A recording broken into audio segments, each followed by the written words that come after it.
A quick note before the start of the video, there's massive spoilers ahead. If you haven't played Final Fantasy VII Remake yet, please do so before watching this video. Thank you.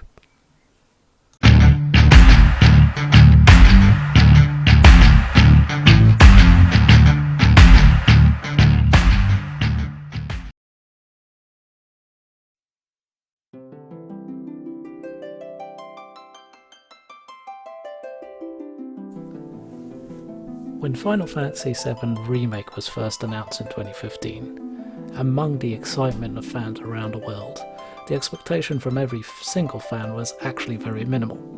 What I mean by this is the average fan wanted to go from this to this. What I mean is, in reality, even though everyone would say they wanted a remake, they actually wanted a remaster. Change very little of the original game, just update the visuals and music to today's standards and leave the ATB combat system as is. But from the very first trailer in 2015, there were already hints at the upcoming changes that Square Enix were planning. You see, the key word here is change. Between 1997 and 2020, there's 27 years of change. The world and its people have changed. And it's with this key concept in mind that Final Fantasy VII Remake had to adapt to today's world. Heck, between 2015 and 2020 the world has changed a lot already, let alone in the 27 years since the original release of Final Fantasy VII. My review of the game comes with change as its core feature, and I'll try to make sense as to why Square had to make the decision to update Final Fantasy VII Remake in this way. With this in mind, please sit back, grab a nice tasty beverage, and enjoy my review of Final Fantasy VII Remake.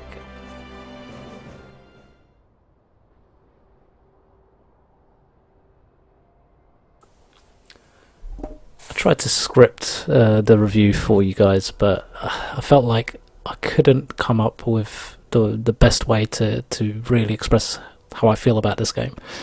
Ultimately, Final Fantasy VII, the original game, is my all-time favourite game for various different reasons. Everyone has their own, and ultimately the remake and the expectations I had around it particularly were very minimal as well, like I said earlier.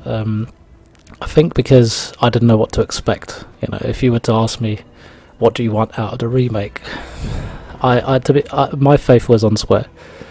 Square Enix had, you know, all the time to really think about how to make Final Fantasy VII Remake a great game and do all the fans, you know, the service, the justice of delivering a remake that felt fit to sustain everyone's expectations.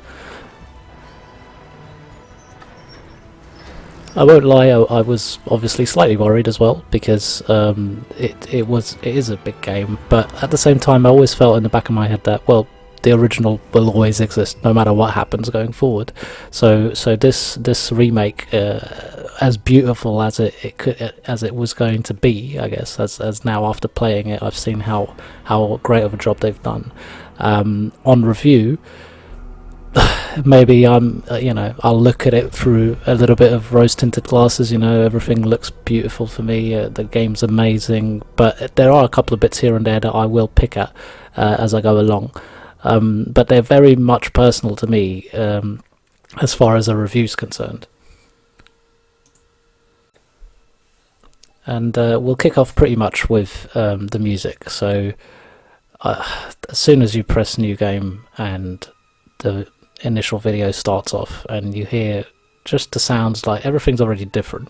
You kind of already you have the originals, Final Fantasy VII video game, so the original games, you know what happens there, and you're trying to kind of, as you go along, you're trying to marry up everything that happens as you play this one, as you play the remake, and so it feels like, as much as you're trying not to compare, you can't help but compare. Okay, and straight from the very beginning, when you press new game and you start off with the initial video, you get to that point where it's gonna zoom out from Eris location all the way up, and you see Midgar as a whole, and the music kind of follows through perfectly. Obviously, up to that crescendo when the meteor just crash lands into your screen. It's probably the best feeling I've felt as far as playing a video game, starting off an experience, right? And because it really, really encompasses what Final Fantasy is about, because it is that gut-punching sort of feeling that you get. And I think that ultimately the music conveys that emotion, you know, that I know that this is strange to say, and I think maybe for most players who've never played the original Final Fantasy VII, which if you haven't, just play it. You'll see, maybe you'll see why we are this passionate about this game. But that I think that the reason why the Final Fantasy VII music is so important is because it really conveys the emotion of what is going on with everyone. You know, the Cloud's journey, you know, Aerith's sort of position in this whole game. The first thing that I realised was the music obviously was going to be a lot different, and by the times that we're in today, a lot better. You know, and Square just absolutely nailed it. I can't really fault the music in this game. They did do, obviously they incorporated a lot of tracks that you wouldn't have heard otherwise unless you were outside of Midgar. So this first game is all based in Midgar, and it's based on that particular first part of the game. And I think that ultimately, if they hadn't brought some of the songs, like even the world map song, you know, from the original, they incorporate it in I think it's chapter 5, when you're in sector 7 after doing the first mission, and you wake up in the morning and you come out the door, and that's the song that's playing, and it kind of really fits, you know, it just fits. But it's nice to hear, because otherwise I don't think it would be fair to have us wait another 2-3 years to hear that song. But the way it's been completely reorchestrated, each song, it feels like they were completely reimagined. You know, as much as you know it's based on that original song, they feel completely different almost, and refreshing. Like it's beautiful, and obviously to marry up with what you're seeing on the screen, it just makes sense. The one thing that I did notice was during boss battles, and or even just during progression of levels, like the initial reactor. I know this has been mentioned in countless reviews, but they have like a normal standard, so the normal song, so the reactor song going, and then as a battle starts, the song elevates or upbeats, and you get that battle sort of mode of that song, instead of having the original battle song from Final Fantasy VII, which is also features in the game at certain points. It's not the main battle song.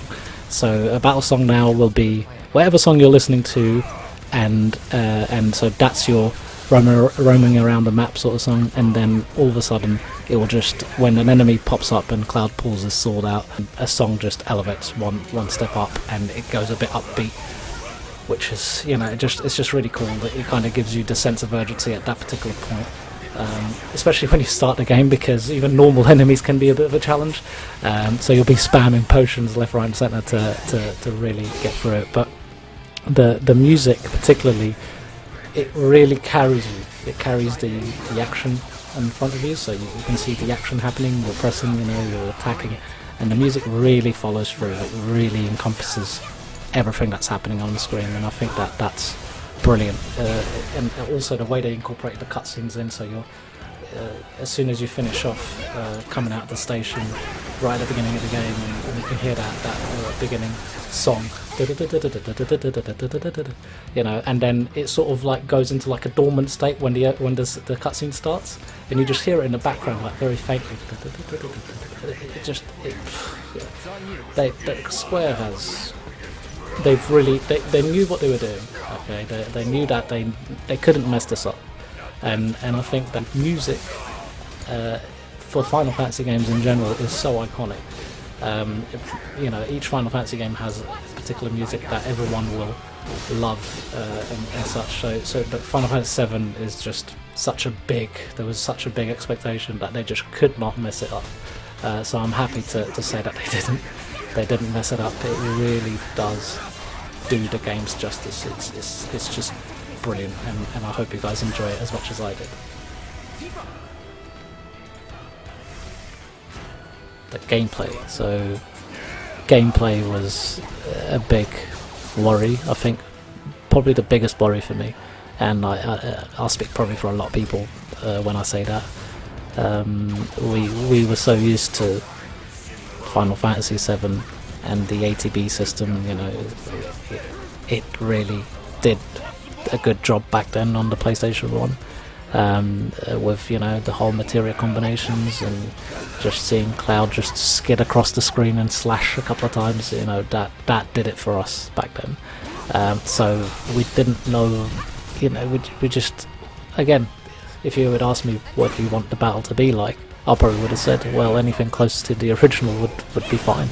And I think this is why I say in my original, when I first start this video, and I mentioned that I think most people, and I say this, I think it's the fans like myself, had minimal expectations, and again, I'll reiterate, minimal expectations means that if you're going to ask me what you want in a remake, I can't really answer you, because first of all, I just want the game to look good. I just want it to be nicely playable. That's pretty much it. The original is my go-to reference, and so if you're going to remake that, the only thing you'll expect is for it to be as closest to the original as possible. Now, this is not, doesn't mean this is meant to be graphically like looks and music. That's not what I mean, but it has to feel like the original, and I think that's what everyone is really worried about. The feel that the remake would have, will it match up to the feel that you had when you played the original? Because Final Fantasy VII is an emotional story, it's an emotional roller coaster. Now, from my point, I felt that a remake gave Square the opportunity to retell that story in the most complete manner possible.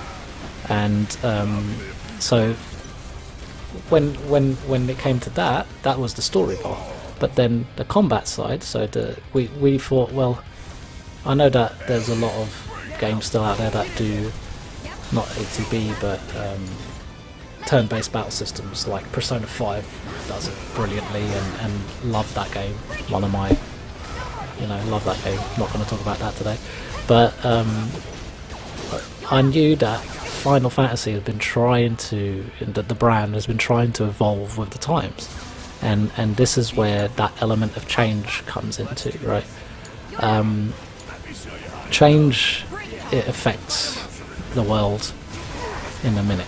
Okay, it just affects it. It is what it is. And as a company, Square has this lump of coal in their hand, and they're expected to turn it into a diamond.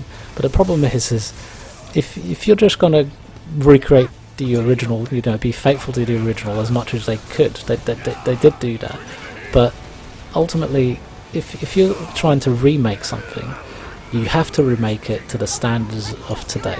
Okay, there's a lot of things that just won't fly, and I think that from a combat perspective, an ATB battle system, you know, the new players, you'd be alienating them straight away. They wouldn't. And I'm not no disrespect to any new Final Fantasy players. That's not the point. But I do understand that having flashy images and having fast-paced combat, you know, that's kind of what keeps you glued to the screen. It is what a lot of players like to see from any sort of game. It just has to be visually enticing, and so I think Square had to make sure that to meet the criteria of honouring the original as well as welcoming new players, they had to create a battle system that combined and fused both, and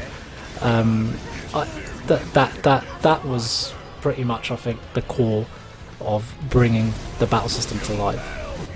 Did they do it? Well, it's a great battle system. Okay, they did, and they even incorporated that classic mode, which I haven't even tried it yet, if I'm completely honest, because and not from a review standpoint, I felt that I should play the game as it was intended to be played, and the classic mode, as much as it is honouring the old school system from the PS1 times, I don't need that. Okay, I want to experience what you're trying to sell to me today. Stuff, you know, I think they kept what was important from the original game. they kept it in there. So the materia is in there, big tick. The weapons, the Buster Sword, you know, and some new weapons. There's some old ones, but there's some new ones as well. Tick, you know, they look great, and I love the fact that you can obviously, as you change the weapons, you can still see them. You know, they reflect on screen, which is brilliant. I know a lot of games do that right now, but because again, I'm just looking at the original game, and when Cloud would have an ultimate weapon equipped, if it was a cutscene happening, it would be the Buster Sword that always showed up and such. A big plus to see the materia on the weapons. I thought that was absolutely amazing to see those little shiny little green and blue purple balls just on your weapons. It shows that they have been equipped, and it really gives credence to that world, so awesome there. I think that what I liked is that Cloud has, or any of the characters has, that first layer, so normal attacks and heavy attacks, right? So the first layer is, you know, you press your square and it does a normal attack. If you press the triangle, it switches, or depending on the character, will switch the type of attacks that you're doing. So in Cloud's sort of example, it will switch to like a heavy sort of attack. For Tifa, it will be an ability. That sort of, like if she does unbridled strength, she can do a different ability and accumulate those abilities. I think it goes up to 3 different ones. So Barret will do the sort of heavy sort of shots. So each one, I think they tailored. It wasn't the same. They could have easily done something similar for each character, but no, they tailored it to each individual character, which I thought was brilliant. Didn't expect it. I loved it though. And the animation behind each movement, and Cloud swinging that Buster Sword, just like you can. It feels like it's slightly effortless, but really can see the weight behind it, and when it hits, how hard it hits, stunning. Tifa with the little punches, stunning, and obviously Barret with his guns. I haven't mentioned Aerith yet, because Aerith is a magic dealer, so she's very much long-range magic attacks. I did this thing with Barret where, as he's firing, if you press the X button to slow down to look at your abilities, and you see the Gatling gun sort of rotating and each shot coming out, and the animation of the fire coming out of the gun as the shot is propelled out, it's stunning. Like, attention to detail. If you guys do that, you'll be pleasantly surprised. I'll try and incorporate that little video footage while I'm talking, because it is amazing. The colours, the sparks, from a visual again standpoint, I know I mentioned visuals before and I didn't mention the combat because I wanted to incorporate it here. Brilliant. Very pleasantly surprised with it, and it really makes the battle just explode in screen. Very fast paced. Obviously you can now tag some of the abilities as shortcuts to stop you from going into just pausing the game, or say slow mode again, to select the abilities. But I didn't use the shortcuts a lot. I always would go in. I think that it I'm not sometimes the best. I'm an average player at the very least, but pausing the game gives me time to think for 2 seconds. What am I going to do next? It's like a chess match almost when you're trying to get through some of those battles, especially some of the boss battles. They can be pretty challenging. So pausing the game and going through the abilities that you've already accumulated from each weapon is brilliant, and I loved it. I thought that once you to start with, everything feels a bit clunky and alien, but once you master the battle system, it feels so rewarding. I died. I think I died once, at least once in each boss battle. Every single boss battle I died. I think that there's the enemies' sort of reactions and the way they're programmed and everything they do is diverse enough to catch you off guard. You have to kind of, as you start to remember the first stage of the battle, when the second stage hits you, crap, I'm gonna die again. I didn't see that coming. So yeah, it's kind of like you kind of learn as you go along, and dying is almost rewarded.